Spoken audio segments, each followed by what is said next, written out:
I've been talking a lot about freelancing lately, and today is going to be no different. Today, I want to talk to you about ways that you can make over $1,000 a week freelancing. And this is because at my peak as a freelancer, this is the kind of thing I was doing.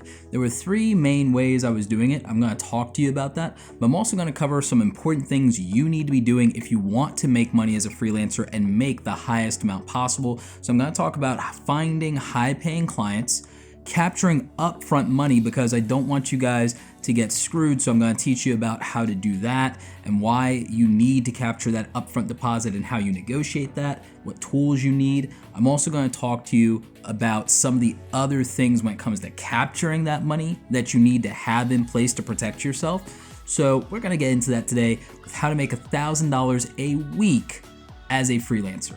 Making $1,000 a week as a freelancer might seem impossible, but it's something you can totally do. I just don't think a lot of you are thinking about it in the right way. And it really comes down to being able to choose the right skills and the right clients. Hey everybody, this is Roberto Blake helping you create something awesome today. Welcome back to the channel. If you're somebody new here, welcome to the YouTube channel. My name is Roberto Blake. I'm a creative entrepreneur.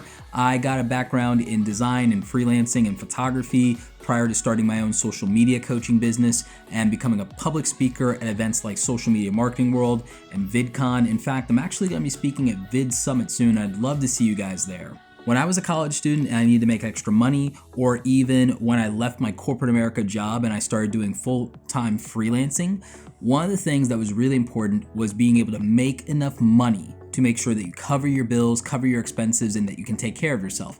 And the thing is, a lot of freelancers, myself included, make the mistake of sometimes charging too little and not really understanding the value that they can get from picking the right clients and positioning their packages appropriately. Knowing what to charge and how to do it is a pain. So today I'm going to talk to you about that so that you can start making up to $1,000 a week as a freelancer.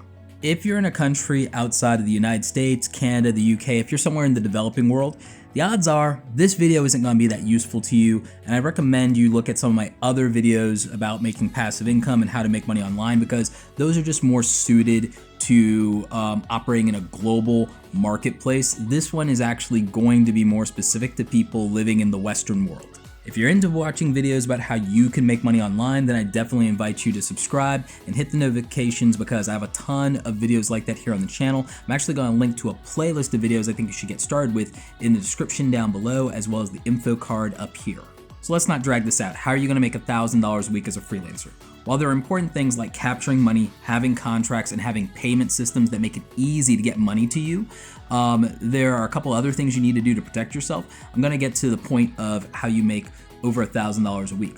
One of them I think is going to be obvious to some people, because there are three things that I primarily focused on as a freelancer. I was a designer, a photographer, and a freelance writer, and these, besides video editing, are the primary ways I made my money as a freelancer before doing my coaching business.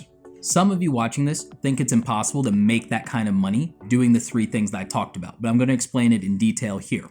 With photography, it's about picking the right clients and positioning against that. If you are doing weddings as a second shooter and you can get enough of those gigs, the pricing is really good. But if you are the primary shooter on a wedding and you have an assistant, then you're keeping the bulk of the money. And I don't think I need to explain to you why it's actually really straightforward during wedding season to make upwards of $1,000, $2,000 in a single wedding, let alone if you actually manage, for whatever reason, to book 2 weddings in a weekend or in a week. It's not as challenging if you're doing it like that. So if you have the availability, that's one thing, and that's just the big ticket events. There are other events where you can be a photographer, and doing that event photography, you either get compensated in access to the event, which puts you around affluent clients that you can hand a business card to, because if you actually do the photography for a law office or for a private doctor's practice or something of that nature, those are the more affluent clients that will pay you very well to be their photographer and to help them do things to market their business. The way you find those clients is you find people who are already doing advertising. You find the local business that has a billboard. You find the local business that is running ads on television at 2 in the morning. You find people that are paying for marketing and advertising, and then you show them that you can deliver value and that you can give them something better than what they already have. So I would look at those higher tier clients. I would look at weddings, and if you want wedding gigs, you go to local wedding expos, and you don't just do it in your town, you look at the tri-state area. This is how you're going to make real money if you happen to have decent camera equipment, which yes is an investment. I know you can't do that from zero. I didn't say this was gonna be easy, and I didn't say you weren't gonna have to put some money into it. This was not how to make $1,000 a week while being absolutely broke and having nothing in your pockets or having no equipment. I don't know that that will ever be a video here on the channel because I never figured that one out myself. So again, yes, there is an investment to be made when it comes to camera gear. If you buy used gear, it's not so bad, or you can even rent gear, but you can make $1,000 a week as a photographer on average by booking enough clients and being able to charge comprehensive rates to clients who can afford it and offering a variety of packages. So that's what I would recommend for you. Roberto, it's impossible to make $1,000 a week as a freelance writer. This is one that doesn't require a huge investment of money and materials and resources. Essentially, you just need a computer, and obviously you need the appropriate software and payment systems to be able to do this. But with being a freelance writer, you're not gonna make $250 to $500 an article writing for a small business owner's blog or writing for your friend or for a small website. You're gonna have to write for a publication. Earning the right to work for a publication in a specific niche is going to come down to writing your own content in that niche and having a body of work to show for it, which means if you're a writer, you should be trying to write something, even if it's not a huge over-the-top article. You should just have enough samples. You should be doing this every day so that your top 10% of your portfolio is something that is worthwhile to show your best samples. And you should be doing some of those cheaper gigs just to be able to have references. So that's how you're gonna get better paying gigs. You're probably not going to start freelance writing tomorrow and get $250 to $500 per article. That's not what I'm promising you. I wrote over 100 articles to earn that right. And so I would say that you need to start building a portfolio and body of work. Just like anything else, that's going to matter. You also need to start building a little bit of a reputation. I told you, none of this is overnight. In fact, there's no video I think you can watch on YouTube where you're just going to start making money overnight and doing those things. I don't think that that's practical. I don't think that's a reasonable expectation. I think that, you know, to have the expectation that someone's gonna pay you for something, it's something that you're going to earn, and it's gonna be beyond work because you're competing in the marketplace. I'm making videos to give you a competitive edge and to help you sharpen your skills and speed up the learning curve and know the things that you don't even know are missing.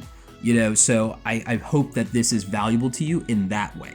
Finding publications that pay writers is going to require you to do some research. You're gonna have to really hunt for this in Google. You're gonna have to ask other people in the niche, and you're gonna have to identify the most profitable and most prestigious publications in the niche that you want to write in, and you might have to approach them. There are situations where they will approach you. And again, this is something I did successfully. I wrote for a lot of great publications. You can find some of the articles that I used to write for How Magazine and Print Magazine and Creative Pro. You know, these are a few of the publications that I had the privilege of writing for, and it's an awesome relationship to be able to work with publications, and you might even be able to get access to events that they're involved in. So I think that even beyond money, there's valuable, you know, resources that come from some of these associations and some of these people that you can work with. So don't take that for granted. Industry access gives you the ability to bring in a network of people that can pass you on to new opportunities and new jobs, and that will help you earn much more. Your network is your net worth.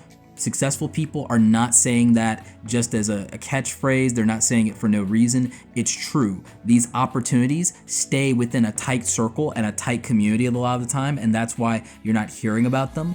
You have to put yourself in that position, and sometimes that's gonna mean negotiating at a lower rate to get access and to build your network when you're getting started.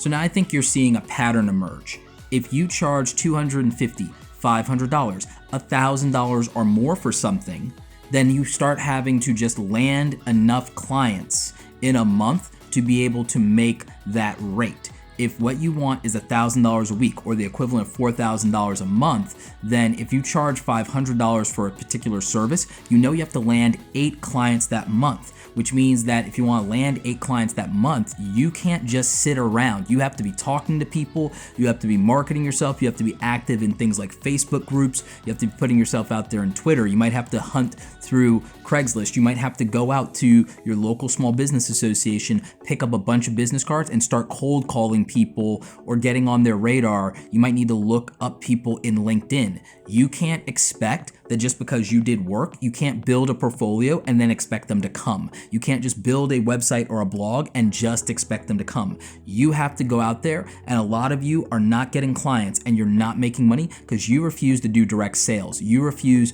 to knock on doors, you refuse to write emails, you refuse to make cold calls. And the thing is, if you need to find new clients, if you need leads, you have to go out there and you have to hunt. If you want me to do a video about direct sales and about cold calling and teach you some techniques for that, then make sure you drop a like on this video and let me know in the comments what your questions are about direct sales and cold calling and pitching yourself, because I'd be happy to make that video. I just need to know that people have a real interest in it. So let me know in the comment section and drop a like on the video. Let's talk about design, because I know that this is the one where there's a lot of skepticism of how can you make that much money as a designer. And I know there are people who are going to go and look up my old design work somewhere and say that I wasn't worth it or that I sucked as a designer. And here's the thing, you only have to be better than the person paying you. A lot of you will be very pretentious and judgmental about this, but the reality is you make the money and the client says they're happy. Another designer doesn't have to be happy with your work. It's great to have the acknowledgement and the praise of your peers, but you know what's better than that? Your clients being happy and paying your invoices. That's a lot better than other designers giving a crap about what you did, the client loving it, being happy, getting exactly what they said they wanted or more, and paying you your invoice and recommending you to 3 other people is all that matters. And there are people who are gonna hate me for saying that, but hand to God, I believe that you're answerable to the people who are paying you. Anyway, with design, I think that a lot of people are hesitant to charge packages and flat rates that outline the deliverables and how many revisions you get. And a lot of designers end up getting hurt by this. They end up in what's called revision hell as a result of not doing this and making what is on the table clear and having an outline in the package of the price and what to expect. Not making those expectations clear means that, clients keep hitting you over and over to try to get more out of you sometimes. So in addition to flat rates and packages, one of the things I'm going to suggest that you do is I'm going to suggest that you also make sure that you have contracts in place and that you also capture some part of the payment up front. Usually, in my opinion, either a 30% or 50% deposit when it comes to design work and when it comes to photography. I'm fine with you either taking all up front or all the payment at the end for a writing assignment. You can either get all of that up front or get at the end. That's fine. Or even if you want to be on a retainer with that, I think that that's a good model. I'll probably talk into like freelance packages and how to price freelancing in another video, because I think that'd be healthy for you guys for me to separate that into a different video. So make sure you're subscribed and hitting notifications if you're into that kind of thing. But if you have something in place in terms of a contract, and I'm going to give you a tool that can make that a lot easier. I'm going to link it down below in the description for you.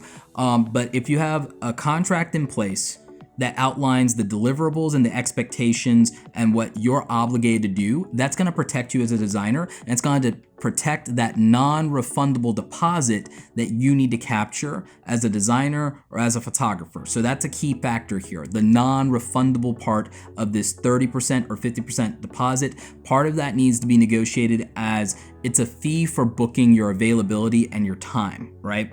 So there's that aspect of it. The other thing I want to tell you about is the fact that you need to make it easy to pay you. I recommend that you have a separate account from your regular bank account that you pay your bills out of, specifically that this account is separate and your payments from clients can go into it. I also recommend you have PayPal, Stripe, and Venmo. You can consider having Square if you want. I mean, I think that's still a thing. So I would have those payment systems so that there's always an option to give you money. I also wouldn't take cash up front. I would specify just for legal purposes and accounting purposes that it's a check or a money order. If you don't trust a personal check, make sure that it's a money order. And I think, or a cashier's check is even better. So that's the route that I would recommend if you're gonna take it up front from a client in person. I prefer everything to be electronic and traceable.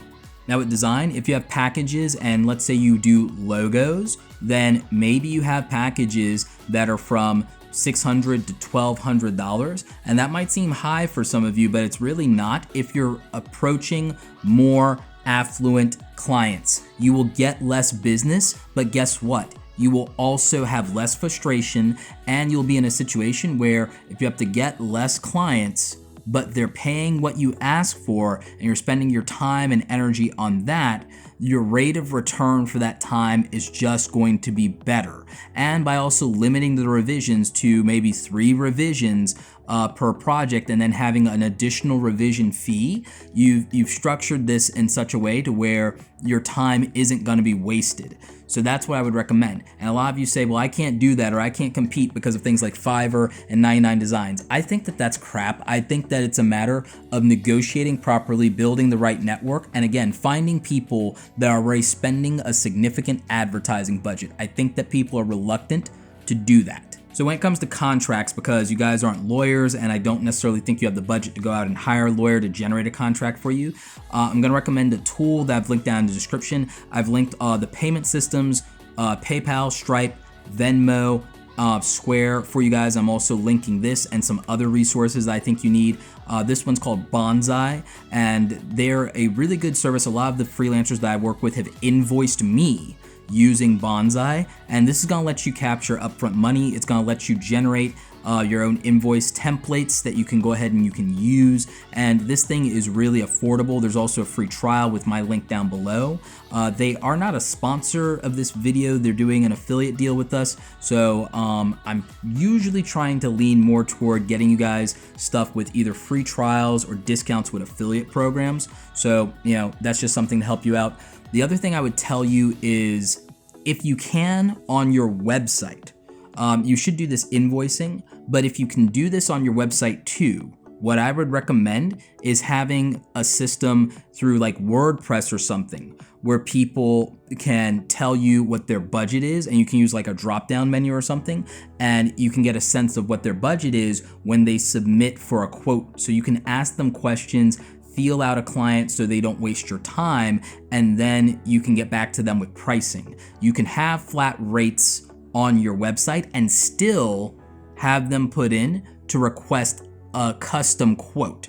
So you have options with this to get the most money in that situation. So I just want you to be aware of that. Speaking of having a website, here's another way for you to get clients, because a lot of you keep saying, Roberto, I don't know where to find clients. I don't know how to get clients. And I keep telling you, doing local searches in Google for who is advertising is a good place to start. Physically looking at who is paying for billboards or print ads or bus signs or whatever, those are the people in your local market that have money. Another thing is that people looking to spend money with someone locally will do searches in Google, and they will do those local searches. So what I recommend is that you have a website. If you're a freelancer, you have no business not having a website, not having your own .com and domain name and a professional email. So what you need to do is you need to build out a website, and there are specific pages where I would recommend you do something that we call SEO, search engine optimization, and you put the city and state that you live in the title, and then the job and service you provide. So if that's photographer or that's graphic designer, you need to have your geography and then that title as the title. You need to have your job role and you need to have that geography so that someone types in, Alabama photographers. You come up potentially in that search or you're recommended through another link of some kind, you need to put yourself in that position. I'm not guaranteeing that you're gonna rank in Google. I'm saying give yourself a fighting chance here, because there are directories, even if you don't show up in Google, there are directories that people search in where you could just get scrubbed and put into that directory just by listing that in the title and in the description and metadata of your website. So if you want to start a website, we have another affiliate link down below with a discount for you, a massive discount from our friends over at Bluehost. So you can sign up there, robertoblake.com/Bluehost. I'm gonna link to it up here for you guys and in the description, and that will save you a few bucks, and you can get started, install WordPress with one click, and then you're off to the races. You have the ability to make a website. You can go ahead and put in a drop-down form so that people can get a custom quote for you or reach out to you to do business. All the things that you need there. And like I said, I want you to check out BONSAI. It's in the link down below,